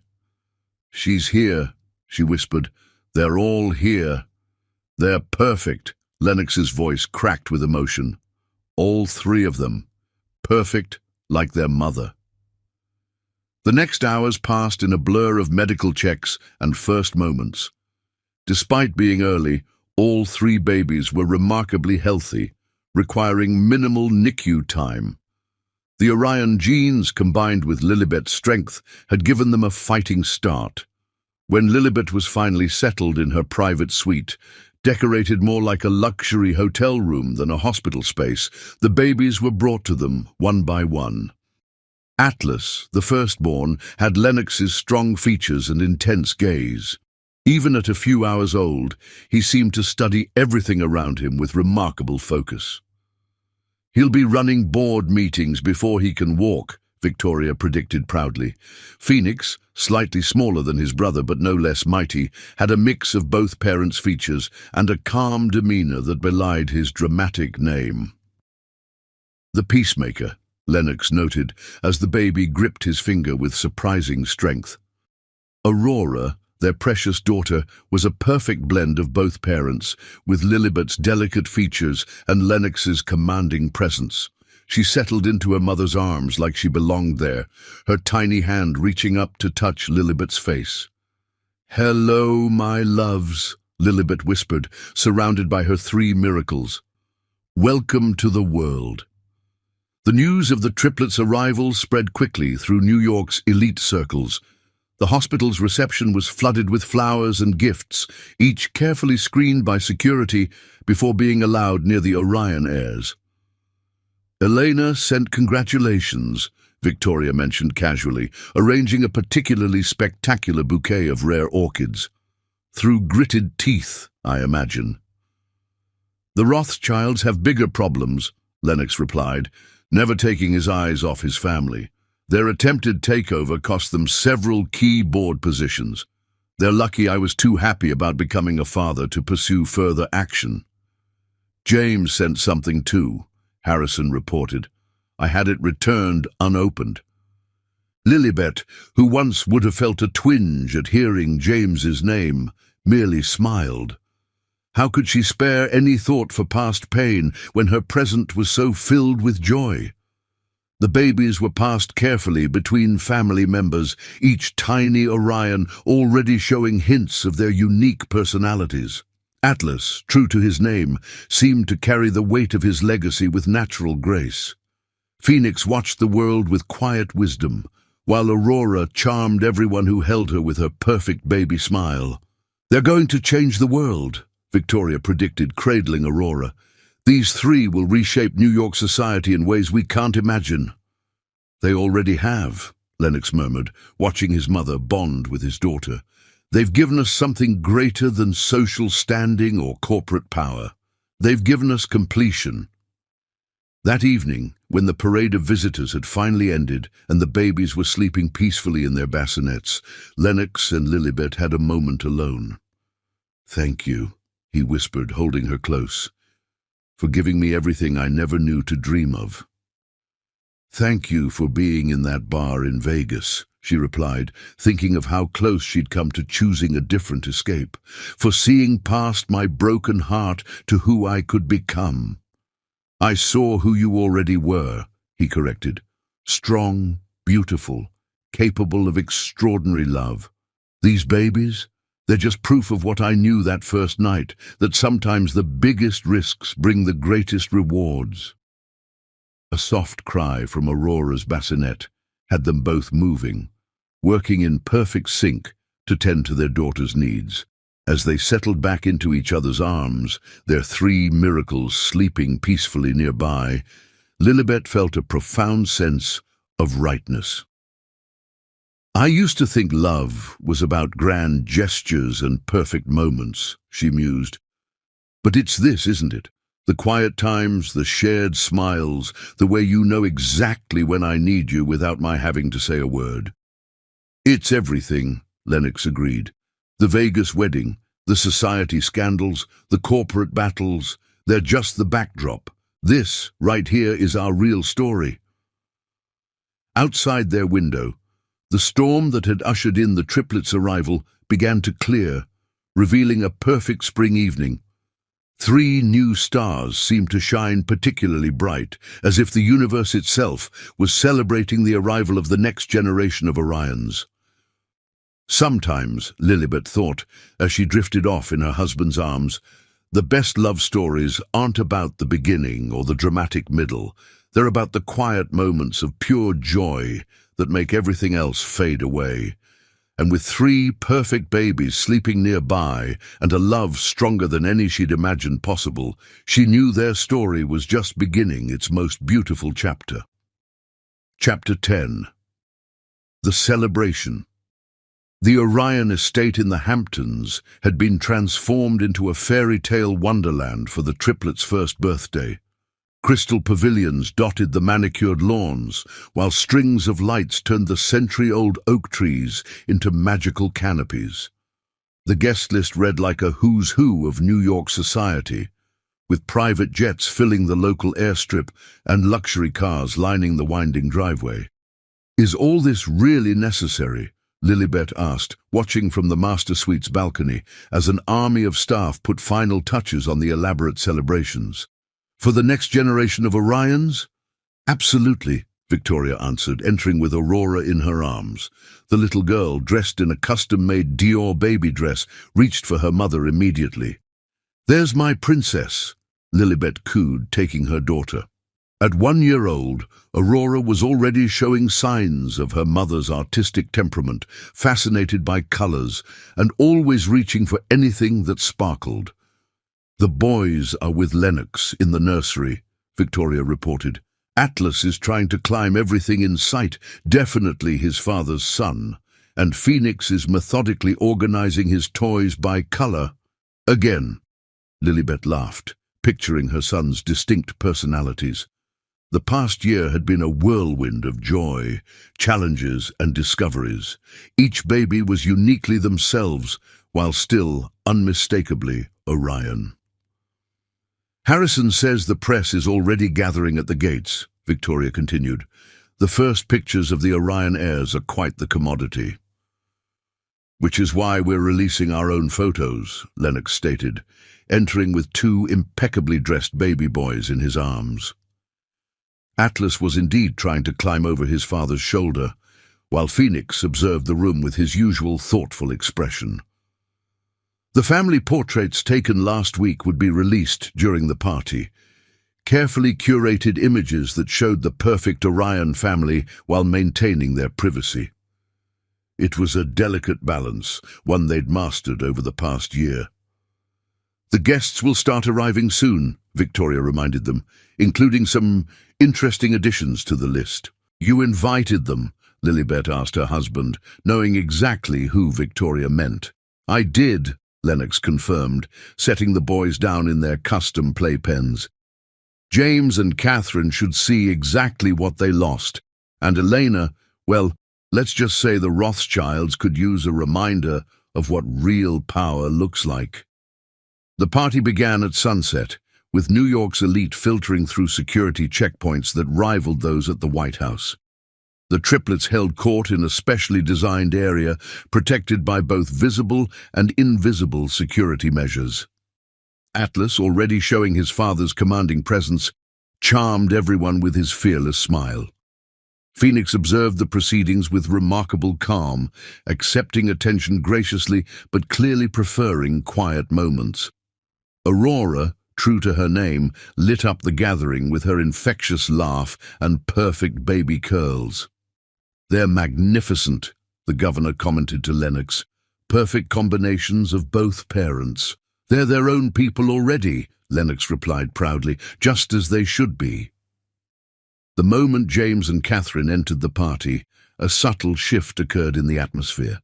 They looked successful enough on the surface. James's firm had survived its relocation to New Jersey, though it never regained its Manhattan prestige. Catherine wore designer labels that seemed somehow less impressive in the midst of old money elegance. "Mrs. Orion," Catherine attempted a smile as they approached the receiving line. "The babies are beautiful." "Thank you," Lilibet replied graciously, feeling nothing but mild amusement at her former friend's obvious discomfort. "They're our greatest joy." James stood awkwardly, his eyes fixed on Aurora, who was happily playing with her father's watch. The baby girl looked up at him with Lilibet's eyes set in Lennox's determined features, a living reminder of what he'd thrown away.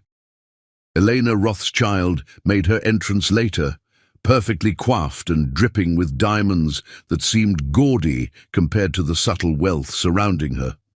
She made her way to the triplets' area, her smile not quite masking her bitterness.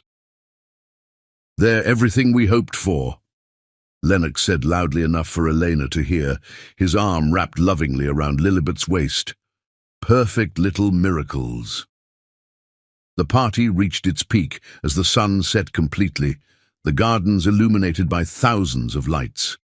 A chamber orchestra played softly, while waiters circulated with champagne worth more than most people's monthly salary.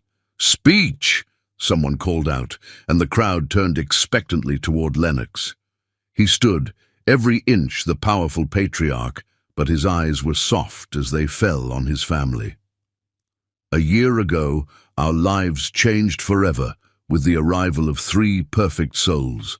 Atlas, Phoenix, and Aurora came into this world as Orions, yes, but more importantly, they came as themselves, unique, strong, and already showing the kind of character that makes a parent proud." He paused, his gaze finding Lilibet's. "None of this would be possible without my extraordinary wife, who turned a chance meeting in Vegas into the greatest love story I've ever known. She gave me not just three beautiful children, but a reason to be better, to love deeper, to see the world through artists' eyes." Victoria raised her glass, tears gleaming in her eyes. "To the next generation of Orions, and to the love that created them." As the toast echoed across the gathering, Lilibet felt her heart swell with emotion. Looking around at her perfect children, Atlas now predictably trying to escape his playpen, Phoenix carefully stacking blocks, and Aurora charming yet another group of admirers, she knew that every step of her journey had led her exactly where she was meant to be. James and Catherine slipped out early, their presence barely noticed in the celebration of genuine love and family. Elena lingered longer, watching the happy scene with increasingly obvious envy until Victoria smoothly engineered her departure. Later that night, after the guests had gone and the babies were asleep in their nursery, Lilibet and Lennox stood on their balcony overlooking the still-lit gardens. "Happy?" he asked, pulling her close. "Beyond happy," she replied, thinking of how far they'd come from that night in Vegas. "Though I still think 500 guests was a bit much for a first birthday party." "Wait until their second birthday," he teased. "Mother's already planning it." As if on cue, a baby monitor crackled with Aurora's soft coo, followed quickly by Atlas's more demanding cry and Phoenix's quiet gurgle. "Duty calls," Lilibet smiled, taking her husband's hand as they headed to the nursery. Sometimes, she thought as they tended to their precious triplets, the best revenge isn't just living well, it's creating a life so full of love that the past becomes nothing more than a stepping stone to your destiny. And her destiny, improbable as it had seemed that night in Vegas, was more beautiful than any she could have imagined. Chapter 11. Sweet Revenge. Thunder rolled across Manhattan as Lilibet stood in her private studio at the Orion Art Center, studying the massive triptych that would soon make art history. 3 interconnected canvases stretched from floor to ceiling, each panel telling part of their extraordinary journey: heartbreak, redemption, and triumph. "Mommy, look!" Aurora's voice rang out from her special corner, where she was creating her own version of her mother's work. At just over a year old, she already showed an uncanny ability to capture emotion in color, her tiny fingers wielding brushes with surprising grace. "It's beautiful, my love," Lilibet smiled, watching her daughter work. Through the glass partition, she could see Atlas scaling his climbing wall, while Phoenix sat surrounded by art books, each child a perfect blend of their parents' traits. Victoria announced, entering with her characteristic elegance, "The Met's curator is here." Along with representatives from the Louvre and the National Gallery, they're all bidding for the exhibition. Lilibet turned to her latest work, the centerpiece of what would become her Metropolitan Museum debut. The massive painting showed their family in the Hamptons garden, but it was more than a simple portrait. In it, she'd captured the exact moment when life had transformed from revenge to redemption. "Mrs. Orion," Harrison appeared with an unusually serious expression. "There's been a development. James Winchester has been arrested." The news rippled through the room like the thunder outside. Victoria immediately produced a tablet showing breaking news headlines. "Winchester Investment Group CEO indicted for fraud. Society wedding leads to criminal investigation." Apparently, Victoria's smile held a hint of satisfaction. His desperate attempts to maintain appearances after losing the Orion accounts led to some creative accounting. Catherine was seen leaving their townhouse with suitcases this morning. "The timing is rather perfect," Lennox observed, entering with both boys in his arms, "just before your Met exhibition." "That's not all," Harrison continued. "Elena Rothschild has been making calls. She's trying to secure an invitation to the opening night through various board members, and she's been spreading rumors about the legitimacy of your Vegas wedding." "Has she?" Victoria's expression turned predatory. "Well, we should ensure she has a front-row seat to witness exactly what she lost. Harrison, please see that Miss Rothschild receives a personal invitation, hand-delivered." Lennox set the boys down in their play area, Atlas immediately attempting to teach Phoenix a new climbing technique, while their brother observed with thoughtful consideration. The Rothschilds' latest attempt at a corporate takeover failed spectacularly, Lennox added, moving to wrap his arms around his wife. "Their stock is plummeting. Elena's European engagement ended rather publicly when her family couldn't provide the promised merger opportunities." "Look at them," Lilibet gestured to their children. Atlas had reached the top of his wall, letting out a victory cry that made Phoenix applaud while carefully marking his place in his art book. Aurora was creating what looked remarkably like an abstract expression of joy, her giggles filling the studio. This is real success, not corporate takeovers or society marriages, just pure love.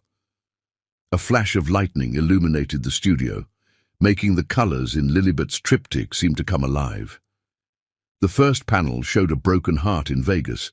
The second captured a love story that defied society's expectations. And the third showed their perfect family, proof that sometimes the best revenge is finding happiness beyond anything your enemies could imagine. "The Mets board has made their final offer," Victoria announced, reviewing messages on her phone. "They want to create a permanent wing, the Lilibet Orion Gallery of Contemporary Art. It would house not just this exhibition, but become a space for showcasing artists who embody your journey from adversity to triumph." "It's more than we imagined," Lennox murmured against her hair. "When we met in that Vegas bar, did you ever think we'd end up here? Creating a legacy of love instead of revenge." Lilibet turned in his arms. "Number. But that's what makes it perfect." Aurora chose that moment to proudly display her latest creation, a surprisingly sophisticated blend of colors that mimicked her mother's work. "Pretty," she declared, her brothers pausing their activities to admire their sister's art. "She has your talent," Victoria observed fondly. And your ability to see beauty where others see only pain. Harrison reappeared with more news. The RSVPs for the Met opening are overwhelming.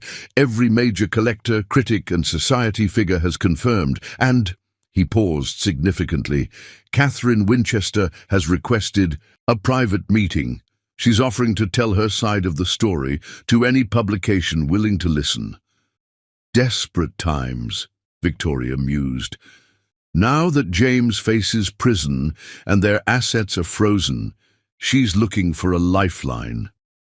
No, Lilibet decided, watching her children play. Let her keep her story. We've written a better one. Lightning flashed again, illuminating the triptych like a spotlight from heaven. In that moment, Lilibet saw their story with perfect clarity, not as a tale of revenge, but as a testament to love's power to transform pain into beauty. The exhibition opens in 3 days, Victoria reminded them. Every detail has been arranged. The Met has never seen anything like what we have planned. Good. Lennox's voice held a note of fierce pride. Let them all see what real love looks like. Let them witness what happens when you choose happiness over bitterness, creation over destruction. Later that night, after the children were asleep and the storm had passed, Lilibet stood in her studio making final touches to the triptych. Each brushstroke carried meaning, the exact shade of Vegas neon that lit their first meeting, the golden light of their Hampton garden where their children took their first steps, the perfect blue of the sky on the day they discovered they were having triplets. Ready to show the world our masterpiece? Lennox asked, joining her. Ready to show them that sometimes, she smiled, adding one final highlight to Aurora's painted curls. The best revenge is living a life so beautiful that those who hurt you become nothing more than a footnote in your happiness. As they headed to check on their sleeping children, thunder rumbled in the distance, nature's own drumroll for what was to come. In 3 days, the Met would unveil not just an exhibition, but a love story that would become legend. Victoria's words echoed in Lilibet's mind. Karma is best served not just with perfect timing, but with the kind of triumph that transforms enemies into unwitting supporters of your happiness. And as she fell asleep in Lennox's arms, she knew that the greatest artwork wasn't hanging in her studio. It was the life they'd created together, a masterpiece of love that had turned revenge into redemption. Chapter 12. Full Circle. The Metropolitan Museum of Art had never seen an exhibition opening quite like this. The entire museum had been closed to the public, transformed for one night into a showcase for love's renaissance. Lilibet Orion's triumphant new series celebrating family, redemption, and the power of true love. The grand staircase sparkled with thousands of white roses and crystal lights, while the great hall housed a collection of paintings that had the art world buzzing for months. At the center was Lilibet's masterpiece, a massive triptych showing the journey from heartbreak to happiness, with the final panel depicting a scene that brought tears to even the most hardened critic's eyes. "You've outdone yourself," Lennox whispered, his arm around his wife's waist as they stood before the central piece. The painting showed their family in the Hamptons garden, the triplets playing in the golden light, Victoria watching with characteristic grace, and Lennox holding Lilibet as they watched their children. But it was more than just a family portrait.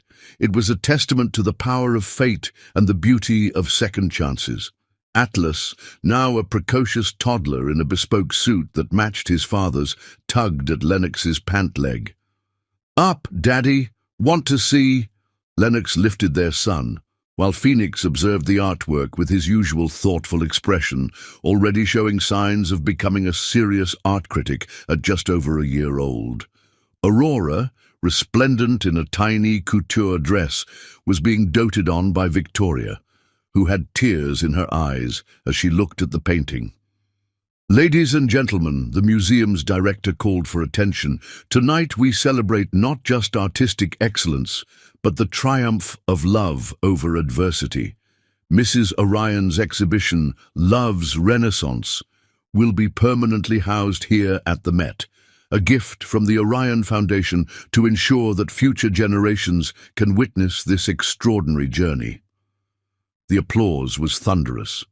Art critics who had once dismissed Lilibet as a society wife now praised her technical mastery and emotional depth. Collectors who had passed over her early works now bid astronomical sums for anything bearing her signature. Through the crowd, Lilibet spotted James and Catherine standing near the entrance, their presence a stark contrast to the success surrounding them. James looked aged beyond his years, the stress of his firm's bankruptcy evident in his face. Catherine clutched his arm, her designer dress a clearly desperate attempt to maintain appearances. But it was Elena Rothschild's arrival that caused the most subtle stir. Once the presumed future Mrs. Orion, she now stood alone, watching the family she could have had. The failed European engagement had left her with nothing but her family's diminishing influence and the bitter knowledge of what she'd lost. Mrs. Orion, Eleanor approached with forced politeness. Your work is impressive. Thank you, Lilibet replied graciously, secure in her happiness. Art, like love, has a way of finding its true path. Elena's gaze lingered on the triplets, Atlas now exploring the security features around the artwork with fascinating determination. Phoenix explaining the symbolism of the paintings to an amused museum trustee, and Aurora charming everyone with her perfect combination of Orion presence and artistic spirit. They're beautiful children, Elena managed, her voice tight. They're everything, Lennox replied simply, his arm tightening around Lilibet. Everything I never knew I needed until I met their mother. Victoria approached, expertly steering Eleanor away, while simultaneously summoning Harrison to escort James and Catherine to the exit. The message was clear. The past had no place in this celebration of the present. As the evening reached its peak, Lennox clinked his glass for attention. The crowd hushed, expecting a typical patron's speech. Instead, what they got was a love story. 2 years ago, he began, his eyes never leaving Lilibet's, I met a woman in a Vegas bar. She was running from betrayal. I was escaping an arranged marriage. What we found instead was something rare and precious, a love so pure it transformed both our lives. He gestured to the triptych behind them. This masterpiece shows our journey, but it's more than art. It's proof that sometimes the wrong turn leads you exactly where you're meant to be. My wife didn't just give me 3 perfect children or create these extraordinary paintings. She showed me what real love looks like. Lilibet felt tears in her eyes as he continued. To those who doubted us, who thought a Vegas wedding couldn't last, look around. Look at our children, our family, this testament to love's power to transform pain into beauty. My wife took heartbreak and turned it into art. She took a chance meeting and turned it into destiny. He turned to face James and Catherine directly. To those who thought they were trading up, who believed love could be calculated like a business deal, thank you. Your betrayal led this extraordinary woman to me, and I will spend the rest of my life being worthy of that gift. The room was silent, moved by the raw emotion in his voice. Even the triplets seemed to sense the moment's importance, Aurora reaching for her mother, while her brothers stood unusually still. My darling, Lennox addressed Lilibet directly now, you came to Vegas looking for escape. Instead, you found your destiny. These paintings show our past, but our future. That's the masterpiece we're still creating every day with every moment we share. He kissed her then, not caring about the cameras or the crowd. It was a kiss that spoke of passion, of gratitude, of a love that had only grown stronger with each challenge they faced. As the applause erupted around them, Lilibet looked at her family, her strong, beautiful children, her proud mother-in-law, and the husband who had turned a desperate escape into the greatest love story ever told. James and Catherine slipped out unnoticed, their presence as insignificant as their betrayal had become. Eleanor lingered at the edges, a ghost of what might have been, before finally accepting that some losses can never be recovered. Later that night, after the crowds had gone and the triplets were asleep in their nursery suite, Lilibet and Lennox stood on their penthouse terrace, overlooking the city that had witnessed their journey. "Happy?" he asked, though he knew the answer. "Beyond happy," she replied, thinking of how far they'd come from that Vegas bar. "Though I do have one question. Anything. If you could go back to that night knowing everything that would happen, would you still say yes when a heartbroken artist suggested getting married?" His answer was immediate and fierce. 1,000 times yes. In every lifetime, in every possible universe, I would choose you. Choose us. Choose this extraordinary life we've built together. As if in response, a baby's cry echoed through the monitor. Aurora followed quickly by her brothers. Their parents smiled, recognizing the pattern. "Duty calls," Lilibet said, taking her husband's hand. "Our best adventure yet," he agreed. As they headed to the nursery, Lilibet thought about revenge and redemption, about pain transformed into beauty, about wrong turns that lead to right destinations. Her art might hang in the Met, but her greatest masterpiece was this life she'd created. A love story that began in desperation and bloomed into something more magical than any fairy tale. Sometimes she knew now the best revenge isn't just living well, it's living extraordinarily well, surrounded by a love so pure it transforms everything it touches. And their love story, improbable as it had begun, was still writing new chapters, each one more beautiful than the last. Subscribe if you liked.